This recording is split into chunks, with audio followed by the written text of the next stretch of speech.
Been doing this 20-plus years, and every win is a good win. And it's extremely hard to win in college football. So, we needed to get to victory number 3. We got to victory number 3. It was a difficult process, but we got there. But I don't think I've ever been in a game like that. Again, just you take goods and bads from it. Positive, I like to look at the positive. This team found a way to win. And when you're learning to teach individuals how to win, everything is a teaching opportunity. And we had anything and everything that could go wrong. We turned the football over. We have a fake field goal, penalties, not getting off the field on third down. And yet we found a way at the end of the game to win a game. We had to run the football out with the clock. And prior to that, we had to have a defensive stop. And we found a way to get a defensive stop. But, we're going to go back to work tomorrow and work to get better. And as we continue to move forward, obviously we can't make the mistakes. I wanted a clean game, and it was far from that. And it's been a grind for these kids. I think that's what people don't realize is, it's been a grind for these young men. Back-to-back opponents on the road, and then coming in here and, they gutted it out. We take a lot from this. We have to learn from it and move forward. But I thought we had some really, really good individual performances. I thought Rajon Neal stepped up when we needed him to, and really liked what he did. I thought he ran physical, he ran assertive, and he ran with great pad level. I thought, at the end we generated a pass rush, which was great. Greg King, when they sky kick it, and he comes from all the way over trying to get the ball out of bounds. Those are things that I look at to continue to build this football team and this football program. So, we have to get a lot better. I think we all know that. I said our margin of error is very, very small. We have to be a team that overachieves. So it is what it is, and we just keep getting better and we learn from it. So I'll answer any questions you may have. Well, it's with that small margin for error and talk about being a learning experience. How much does this team have to learn how to handle success better than being a 31-7, just doing the small things? Well, it is the small things, and it starts with taking care of the football, And I think that's a learning process when you're learning how to win, is also how do you handle success, and it's a 60-minute game. And, I give South Alabama a lot of credit too. I said they're a really well-coached football team. Those kids believe. And, but there is, that's why you work to dominate your opponent for 60 minutes. And you never look up at the scoreboard. You just keep playing and fighting on every single snap. And that's something that we talk about all the time, and we have to continue to improve on that. Coach, can you evaluate Justin's game? It looked like in the first half he was playing and operating about as efficiently as he has. And with the interception right before the half, do you think that kind of knocked him off course? Well, I don't know if it knocked him off course, but again, he's got to learn to throw the football away in that situation. And, he wasn't helped out with the guys on the perimeter as well, and it's a team game. But I thought he did some good things moving forward. He made some big throws when we needed it on 3rd and long at the end of the game. Again, it's just the overall management. And they brought a lot of pressure, and they were trying to impact the quarterback. Now, he needs to learn just one more split second because we had crossing routes. But I'm proud of Justin, playing quarterback at the University of Tennessee. There's a lot that comes with that, and he's learning as we go. But, I thought he showed some resiliency today. The first 2 games combined. What do you think that was today, and what happened there with timing at the end? Well, again, we pride ourselves in being a disciplined football team, and I said it, our margin of error, and we're turning the football over, and we're making penalties, which you can't do. And so we're going to get it corrected. And, with Tiny's an emotional individual. He's very, very competitive. And it was just at the end of the game when we had challenged our O-line all week to run the football. And, he's very prideful, and I think he got caught up in the emotion of it a little bit. And it's my job to make sure that, we get him in and get him calmed down, and we teach him from that. What you had talked about, teaching learning how to win. Do you think your team kind of maybe relaxed when they got up 31-7? No, I don't think relax. I think we stop making plays and we stop paying attention to the small details. And the small details lead to the big details. And that's the thing, is that mental conditioning, that mental effort that we talk about. It's a 60-minute game. You know, it's not a 20-minute game. It's not a 15-minute game. And that's something that we talk about. And it's hard for young individuals to understand that. You look at all the great teams, again, they don't look at the scoreboard. They just keep fighting and playing. And I think when you want to win, sometimes as badly as we do, you tend to look up, and you can never relax. And great learning point. It's obviously better to teach and correct with a victory in this type of setting. And our players understand, they know. But I don't ever want to diminish winning.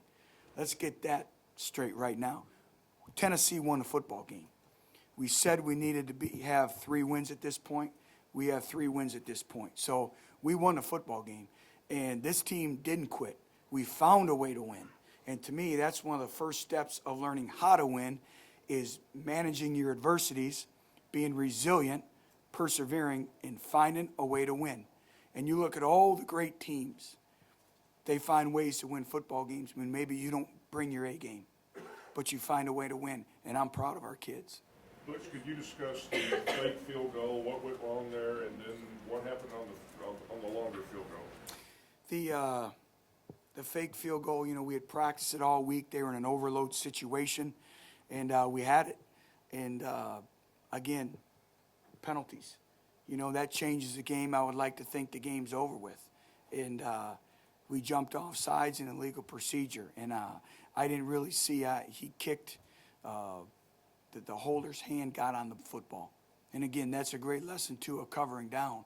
And I believe they missed a field goal on that. So if we don't cover, we had guys giving great effort to tackle the individual down the sideline. They score, it's a different game.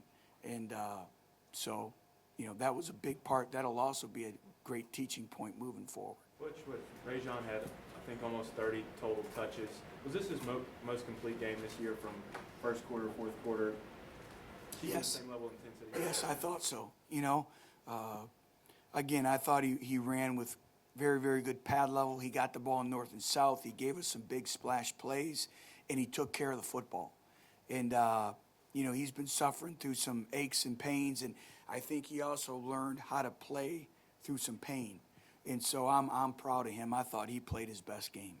Was Marlon banged up at all, or was he just going with a hot hand? Yeah, lower extremity injury, and we won't know his status till probably middle of the week.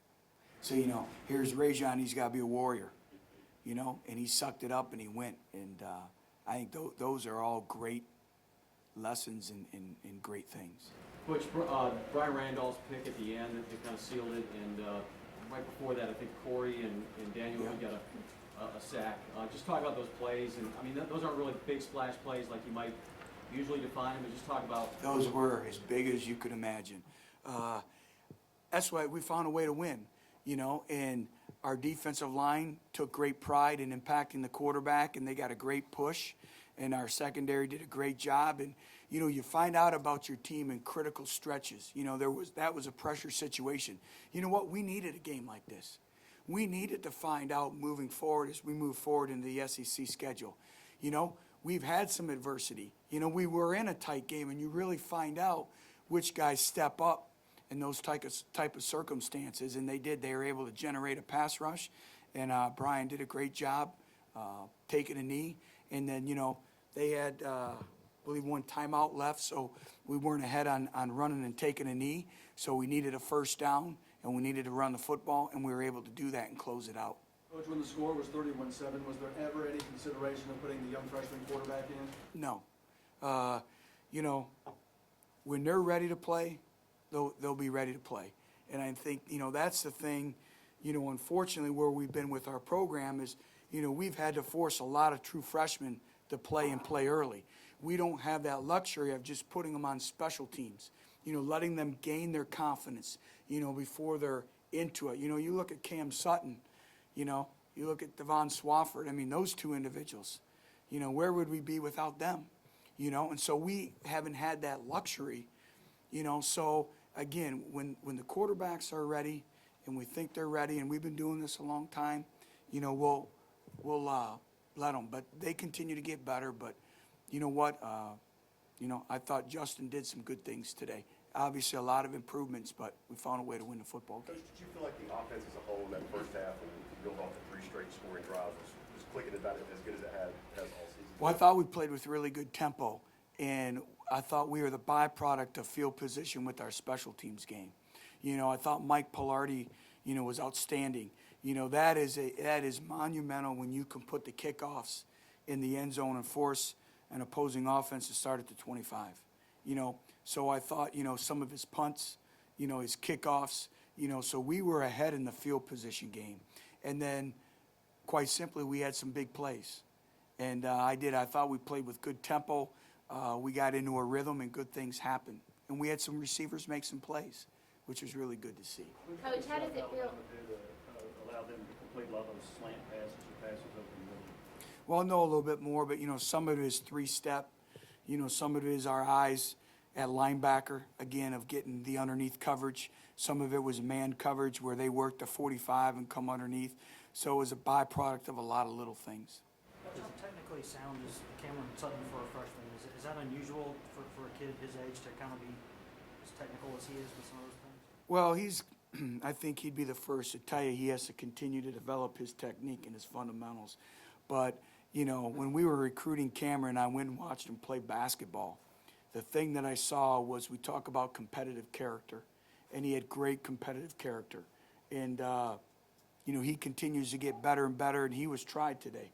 They attacked him, and we know moving forward with Georgia coming in here next week, and we know he's going to get, as part of being a freshman, when the offensive coordinators look and they see freshmen, you're going to try to see what he has. And he's just a model of consistency. Which I know you said the freshman QBs will play whenever they're ready, but you guys practice a lot of worst-case scenarios around here. So from that standpoint, how much do you feel a need to get one of those guys some experience in case something now happens to Justin? Well, we would like to, but first and foremost, we live in a week-to-week society of college football, and it's all about winning this game. And if I had put one of the freshmen in and we lost the game, you all would be sitting here saying to me, why did you put the freshman in? See, that's the beauty of your pen, the power of second guessing.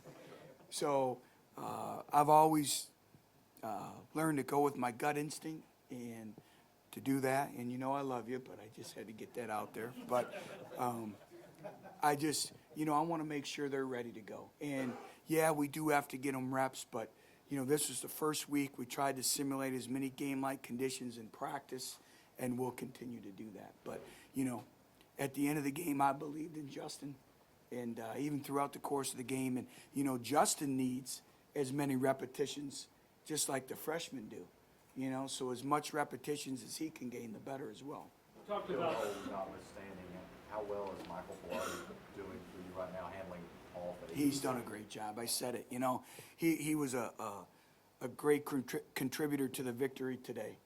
And with his kickoffs, his punting, that was, I believe, a 40-yard field goal, and he's been a model of consistency. From South Alabama, they took their opening drive in the first half and scored, and then the rest of the first half, they were really struggling to move the ball. What did you see from your defense that kind of led to their success there? I think we settled down. They went through their script, and they did a great job. A lot of lateral type plays. Getting the ball out on the perimeter, spitting the ball out there fast. Making our defense run sideline to sideline. And I told you, they're a good football team. They're well coached. And their quarterback, anytime you add a running quarterback to the mix, it adds another dynamic, and they executed. And I thought we missed some tackles early. Again, big plays on defense are given up on lost leverage football plays and mental errors, and missed tackles. And we lost leverage on the ball a number of times.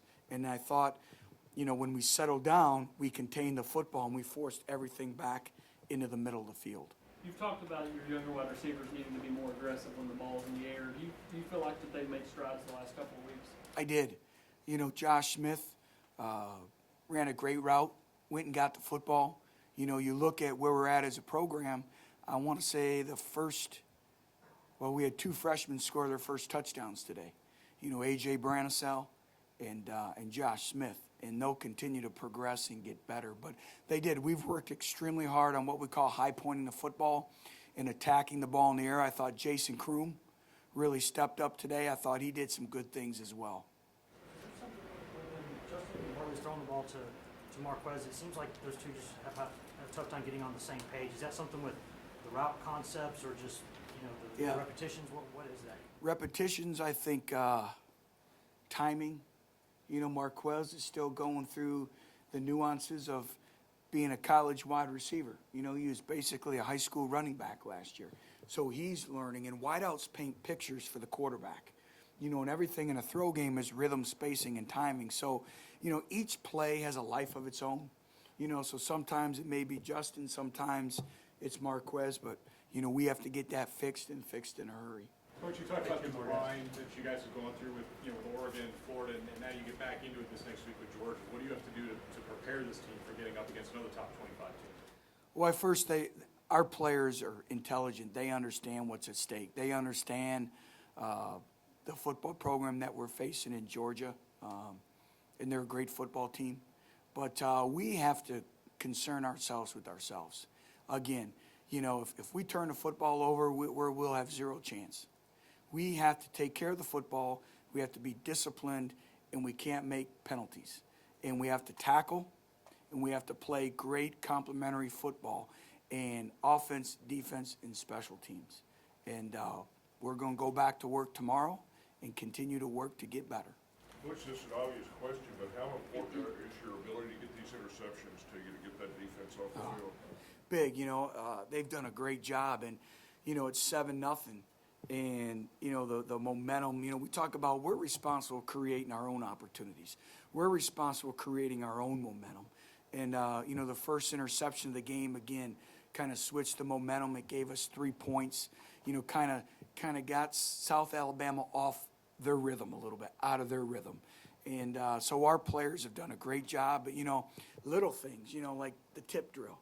If Ladero comes down with that, right there, ball game over. And these are all great things that you can go back and continue to work and strive to get better, especially after a victory. Thanks, Kevin. Thank you.